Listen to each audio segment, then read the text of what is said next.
Fridays were always busy at OPI Market, and the last Friday in January was no different. Amora had gone home twice that day to get more fruits to sell. Now, her tray was empty, and she was heading home. She had just turned near the market when a shiny black Mercedes-Benz slowed down beside her. Amora kept walking, but then the car stopped. The man inside got out and called, "Hey, sister." Amora stopped and turned. Her eyes widened when she saw the man.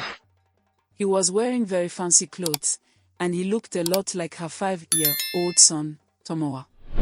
They had the same jawline, nose, and dark eyes. Amora stepped back in surprise.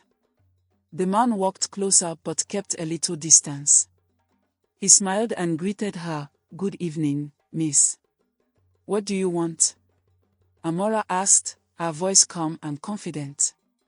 "Thank God you speak English. Most people I met here only speak the local language, and I don't understand it. Can you help me?" "Okay, what do you need?" "I'm looking for the way to your village. I've lost my way." "Oh, that's because the government changed everything. There is no U village anymore. They joined 4 villages together to make Opomularo town. But I think you're looking for Modu Road." "Wow. No one told me that. I just need to get to the palace." "The palace is on Modu Road. Go straight down this road, then take a left turn. At the T-junction, turn left again. The palace will be a little further down." "Thank you so much." "You're welcome," Amara said and started walking home. "Wait," the man called after her. Amara turned to look at him. "Why don't I give you a ride to wherever you're going?" he offered. "Thank you, but no. Please, let this be my way of saying thank you for helping me." Amora thought for a moment, then walked to the passenger side of the car. The man opened the door for her, closed it after she got in, then got back into the car himself. Soon, they were driving off. Amora's house was on the first left turn, and she told him when to stop. "Thank you for the ride," she said as she got out. "Thank you for the directions," he replied before driving away. Amora went into the house she shared with her grandmother, her son Tomowa, and a few tenants. Her grandmother, Mama, was full of questions. "Who was that? Whose car is that? Where did you meet him?" Mama asked. Amora sighed, hugged Tomowa, who ran to greet her, and sat down. "Mama, I don't know him. I met him on my way home. He asked for directions, and I helped. He offered me a ride home, and that's all." At least you're talking to a man now." "Thank God." Mama teased. "Mama, stop joking about that." "But I noticed something strange." "What is it?" "That man looks a lot like Tomowa. The same face, the same eyes. It really shocked me." "Are you sure?" Mama asked, surprised. "Yes, I'm sure. I couldn't believe it. Don't think too much about it. People say everyone has a look-alike in this world." "How was your day at the market?" "Very good. I sold everything, thanks to God. I just finished boiling yam." "Take a bath and eat," Mama said. "Thank you, Mama," Amara replied. A while later, there was a knock on the door. Amora told Tomowa to keep working on his homework while she went to check. At the door, her friends Lola and Boloji were waiting. Amora welcomed them inside. Lola worked at the local government office as a secretary, and Boloji was a teacher. They all sat in the living room. "How was your day?" Amora asked. "Fine," Lola said. "Not much happened at the office." "Mine was stressful," Boloji added. "The students were so stubborn today. They act like little goats. Teenagers are like that. You just have to be patient," Amora said. "How did the market go?" Boloji asked. "I sold everything. Twice, I had to go home to get more fruits, Amora replied. That's great, Lola said. What about ID? Amora asked Bolaji. He's fine. He sends his greetings. He's still out of town, Bolaji replied. Oh, that's true, Amora remembered. Then Lola said, have you heard the news? What news? Bolaji asked. The younger son of the king is back in town, Lola announced. Really? When did you hear that? Amora asked. Today. And I heard he's single and very handsome. Bolaji laughed. What's your point, Lola? Who knows? Maybe he'll pick a girl from this town to marry and take her back to the city. Imagine if it's me. Lola joked. Her friends looked at her in disbelief. What about your boyfriend? Amora asked. He'll find another girl. We are talking about money and status here. Lola said, laughing. Lola, you need help, Bolaji said, shaking her head. Don't mind her, Amora added. The friends laughed and started talking about the real reason they had come to visit. After an hour, Lola and Bolaji left. 2 days later, the three friends were on their way to buy something from a shop near their street. As they walked down a small path near the stream, they saw two men checking the land nearby. One of the men called out, "Ladies." The three friends turned around, and Amora recognized the man she had helped with directions. Her friends whispered excitedly as the man smiled at Amora. "I remember you," he said. "I remember you too," Amora replied. "I'm Corey," he said, introducing himself. "What's your name?" "Amora," she said quietly. "It's nice to know your name," Corey said. "Can we be friends?" "What kind of friends?" Amora asked, raising an eyebrow. "Just friends," Corey said. "Connections are important in life. You never know when someone can help you." "All right, if you put it that way." "Great. Can I have your number?" Corey asked, pulling out his shiny iPhone. Amora gave him her number, and he smiled. "Thank you, Amora. Have a nice evening, ladies," Corey said. The friends walked away, but Lola couldn't stop squealing. "That's the prince I told you about," Lola exclaimed. "No way," Amora said, stopping in her tracks. "It's true," Lola said, laughing. Amora was shocked. Corey had acted so casual about being from the royal family. As they walked, her friends teased her. "Amora, you need to let someone into your life. You can't stay alone forever," Bolaji said. "Think about Tomowe too," Lola added. "Every boy needs a father figure." "I'll think about it," Amora said, smiling at her friends. After that day, Corey started calling Amora. Sometimes, he asked about her sales, other times about her day, and sometimes, just to chat. He had decided to spend a month with his parents before going to Lagos. He had already spent 3 weeks and thought of visiting Amora, a friend. He told her about his plan, and she agreed, saying he could come around 5:30 p.m. that evening. Cole left the palace and reached Amora's house soon. When he arrived, he saw her grandma outside. He greeted her politely, "Good evening, Ma." "Good evening, my dear. Who are you here to see?" her grandma asked. "I'm here to see Amora. She sells fruits, and she's not too tall," Cole tried to describe. "Oh, I know her. She's my granddaughter. Take a seat over there, and I'll let her know you're here," the grandma said, pointing to a bench. Cole thanked her and sat down. He watched as she went inside the house. After a few minutes, Amora came out. Smiling, she asked, "What brings the great prince of Opomularo to my house?" "Stop calling me that and come sit," Cole said with a playful smile. Amora sat across from him on a plastic chair. "We should give honor to whom honor is due," Amora teased. You deserve it, Prince Giddy. You know I don't like that title, Ko said seriously. It makes me seem unreachable, and I don't want it to go to my head. Pride is never good. Please, just call me Ko. I'm a human being, just like you. Alright, Ko. So why are you here? Amora asked again. Can't I just visit a friend? Ko joked. Amora smiled. Well, what can we serve you? We have juice. Don't worry about it.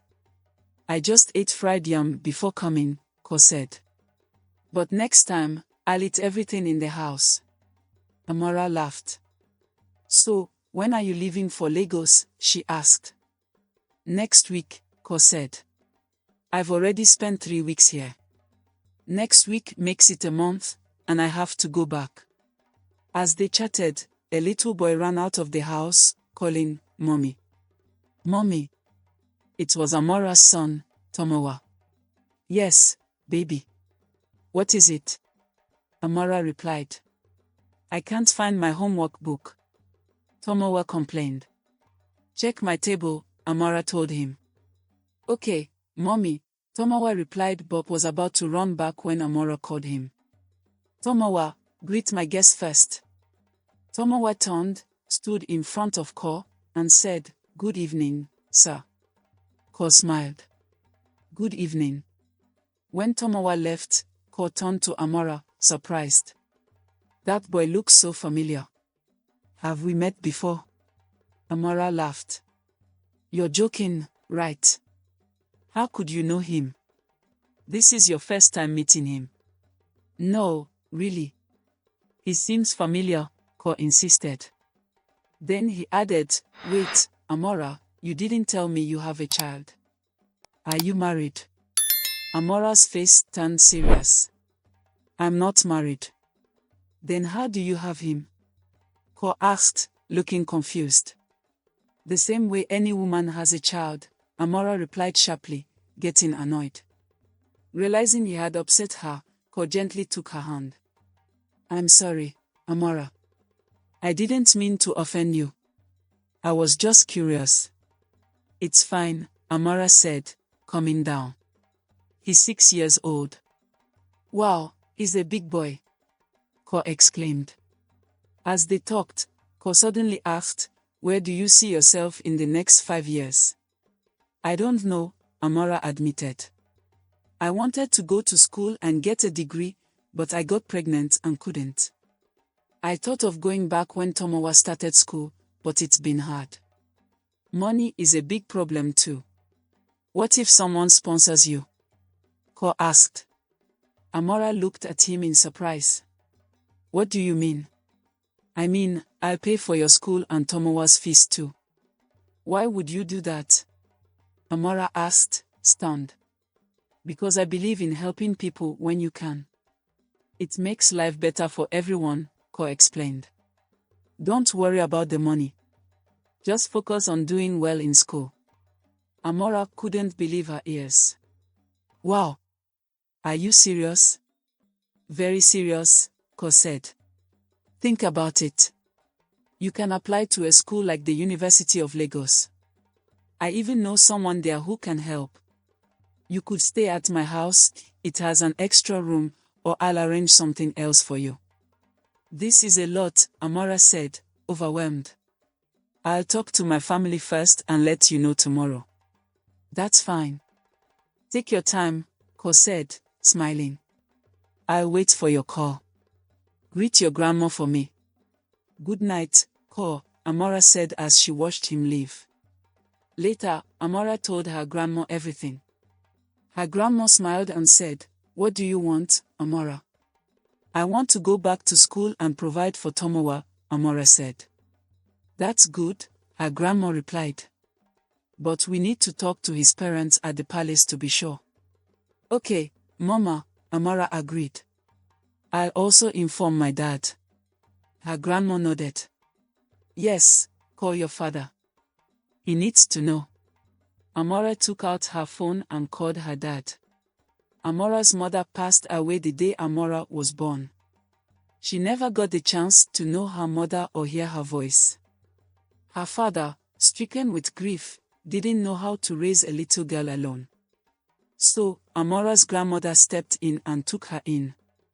Grandma raised Amora with so much love and care that, for a long time, Amora didn't feel the absence of her mother. But as Amora grew older, life wasn't always easy. Her grandma, though loving, didn't have much money. They lived in a small house, and Amora often helped her grandma sell fruit in the market to make ends meet. Despite the challenges, Grandma always reminded Amora to stay strong and hopeful. "You are a smart girl," Grandma would say. "One day, you'll make your dreams come true." Things changed when Amora became a young woman.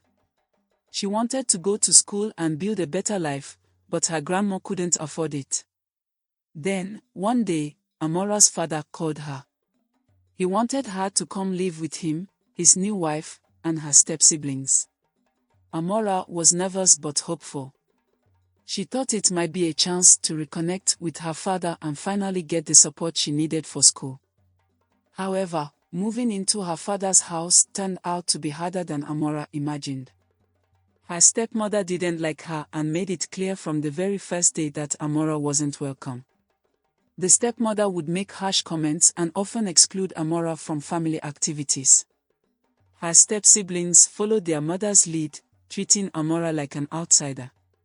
Amora tried her best to fit in, but it felt impossible. The only thing that kept Amora strong during this time were the kind words from her grandma. Whenever Amora felt like giving up, she would remember her grandma saying, "Be patient, my dear. Tough times don't last forever." One day, Amora heard about an opportunity that could change her life. A young prince, ABRI, had come to town. He was known for being kind and generous. Amora didn't think much of it until one day, ABRI visited the market where she sold fruit. ABRI had noticed Amora's hard work and determination. He approached her stall and asked her about her life. Amora, shy at first, told him about her dream to go back to school and how difficult things had been since her mother's death. ABRI was impressed by her honesty and decided he wanted to help. "I can sponsor your education," ABRI said. "You deserve a chance to study and build a better future." Amora couldn't believe her ears. Could this really happen? She told her grandma about it that evening. Her grandma was thrilled but also cautious. "It's a big decision," Grandma said. "We need to talk to your father about this." When Amora told her father about the prince's offer, he was furious. "Amora, how can you even think of moving to the city with a man who isn't married to you?" her father shouted. "Do you know what people will say? Very soon, you'll get pregnant, and I'll wash my hands of you." Amora was heartbroken by her father's reaction, but her grandma stayed calm. "I'll talk to him," Grandma promised. The next day, Grandma called Amora's father. "Hello, my son," Grandma said warmly. "Hello, Mommy," he replied. "How are you?" "I'm fine, thank you." "How are your wife and children?" "They are all doing well," he said. Grandma didn't waste time. "I wanted to talk to you about Amora," she said. "What has she done this time?" her father asked sharply. "Stop that," Grandma scolded him gently. "She hasn't done anything wrong. She told you about the prince who wants to sponsor her education, didn't she?"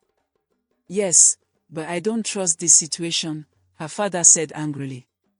"That man just wants to use her. Soon, she'll be pregnant, and this time, I won't help her." "My son," Grandma said firmly, "you're forgetting that Amora is a grown woman. She is your daughter, and not every man who helps a woman has bad intentions. This is a real chance for her to go back to school. We should support her." Her father sighed. "Mommy, are you sure about this?" "Yes, I'm sure," Grandma replied. "In fact, I want us to go to the palace together to thank the king and his family." Her father hesitated but finally agreed. All right, I'll come over in 2 days, he said. Meanwhile, at the palace, Prince Adimide was talking to his mother, Queen Afiolewa. Mom, remember I told you I met a young woman in town. I want to sponsor her education, Adimide said. The queen raised an eyebrow. Who is this girl? She asked. Her name is Amora, Adimide explained. She sells fruit at the market and lives with her grandma. She's hardworking and determined. I know the girl you're talking about, the queen said. But Adimide, she already has a child. Yes, Mom, but I'm not marrying her. I just want to help her go to school, Adimide said firmly. Are you sure about this? The queen asked. Yes, Mom. I'm doing this to help her, nothing else, Adimide said. His mother nodded and said a prayer for him. 2 days later, Amora, her grandma, and her father went to the palace. The guards let them in and took them to the king. They bowed respectfully and greeted him. What brings you here? The king asked kindly. Grandma explained, My king, we came to thank you for letting your son sponsor my granddaughter's education. The king turned to Amora. Is that true, my daughter? Yes, my king, Amora said, bowing her head. The king called for his son and his wife to join them. When Adimide came in, he was surprised to see Amora. The king asked, Adimide, are you helping this young woman go to school? Yes, Dad, Adimide replied. How will this work? The king asked. She can stay in the guest house at my house in Lagos. That way, she won't have to pay for a place to stay, Adimide explained. The king turned to Amora's father. Are you okay with this plan? Amora's dad replied, If Amora is happy with it, then I agree. The king asked Amora, What do you think, my daughter? Amora said, I am happy with this plan, my king. The king prayed for them and wished them well. The queen gave them some food to take home, and they all left. Adimide reminded Amora to call him. A few days later, Amora was packing her bags to leave for Lagos. Her friends Bolaji and Lola came to help her. We'll miss you so much, Lola said. I'll miss you too, but we can still chat on WhatsApp, Amora said, smiling. As they finished packing, Bolaji reminded Amora to fill out her school forms as soon as she got to Lagos. Amora promised she would. Her friends hugged her and gave her some money they had saved up for her. Amora was so grateful for her friends and her grandma, who had always believed in her. She sat on a chair by the bed and started counting the money. When she was done, she said, Bolaji, this is 20,000 naira extra. Sadi smiled and answered, Yes, we both decided to give you 10,000 naira each to add to the 30,000. Wow, that's a lot of money. I can't take this, Amora said, throwing the money on the bed between them. You better pick your money, Sadi said. This is our way of saying thank you. You've been a good friend and like a sister to us. 10,000 isn't too much to show how much we appreciate you. This will help you. She's right, Bolaji added. I don't know how to thank you enough, Amora said, feeling grateful. Thank us by staying in touch, Sadi replied. I promise I will, Amora assured her. And don't forget to read your books and find yourself a good man, Bolaji teased. Madam, I will, Amora laughed. God will help us all. After that, they started packing Tomowa's bags. At the end of the week, Amora, Kori, and Tomowa began their journey to Lagos. Amora and Tomowa slept on and off during the trip. When they finally arrived at Kori's house, Amora and Tomowa were still asleep. Kori parked the car under a shady spot and tapped Amora gently. Hey, we are home, he said softly. She slowly opened her eyes. Kori got out of the car, and his gatekeeper, Deli, came out to greet him. Welcome back, sir, Deli said. Kori opened the car door for Amora. She was checking on Tomowa in the back seat, who was now awake too. As soon as they all stepped out of the car, Deli asked, "Sir, is this my madam?" Corey sighed, already tired from the journey. "Will you stop talking and listen?" he said. Deli quickly held his lips shut. "This is Amora, and this is Tomowa," Corey explained. "They will be staying with us for a long time. The respect you show me, you will also show her. Do you understand?" "Yes, sir," Deli replied. "Now, help me with the bags in the car," Corey instructed. "The ones in the back seat are mine, take them to the main house. The ones in the trunk are hers, take those to the boys' quarters. When you're done, bring me the spare key." "Yes, sir." Corey turned to Amora and introduced Deli. "This is Deli, my gatekeeper." "Good evening, Deli," Amora said politely. "Good evening, Ma." "Welcome to our house," Deli replied before getting to work with the bags. Corey then showed Amora and Tomowa around the main house, taking them through the rooms. He gave Amora a backdoor key that led to the boys' quarters. The boys' quarters had 2 entrances, one at the front and one on the side. There was a small corridor outside where they could sit. When they walked in, the bags were already placed in the sitting room. The sitting room was smaller than the one in the main house but cozy. A flat-screen TV and a video player were set up against the wall. "This is the main room," Corey said, pointing, "and that's the guest room." The 2 rooms were opposite each other. By the guest room was a corridor leading to the kitchen. "This is the kitchen. It's not very big, but it's enough. The gas cylinder is full, but there's no food yet. We'll sort that tomorrow. For now, I'll ask Deli to get us some takeout. Just take a shower and relax. The bathrooms are inside the rooms." "Thank you so much for letting us stay here," Amora said gratefully. "I pray we never give you a reason to regret this decision." "Amen," Corey replied. "About the food, you made vegetable soup before we left, right?" "Yes," Amara nodded. "I'll heat it and make some fufu." "Won't that be too much work?" Corey asked. "Not at all," Amara said with a smile. "We'll call you once it's ready." "Okay, I'll see you later," Corey said. He quickly set up the TV and DSTV, dropped the remote on the center table, and left for his own apartment. Amora locked the door and took the bags into their rooms. She helped Tomowa change into clean clothes, then did the same for herself.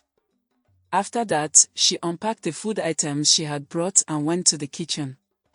She found some pots in the cupboard, washed one, poured the vegetable soup into it, and put it on the gas to heat. While the soup was cooking, she unpacked the rest of the food. When the food was ready, she took Corey's share to the main house. Corey was on a call, so she quietly placed the food on the dining table and left. Then, she called Deli to the boys' quarters and gave him his share of the food. He thanked her over and over again. Afterward, Amora called her grandmother, father, and friends to tell them she had arrived safely. They all prayed for her and wished her well. She ate her food and gave Tomowa his share. He was so focused on the TV that he barely noticed her until she called him. After eating and cleaning the dishes, Amora said a short prayer, thanking God for the day. Then she and Tomowa went to bed, feeling tired but happy. Thanks for watching. If you liked the story, tell us what you learned by leaving a comment. And don't forget to subscribe to the channel so you won't miss our next episode. Have a wonderful day.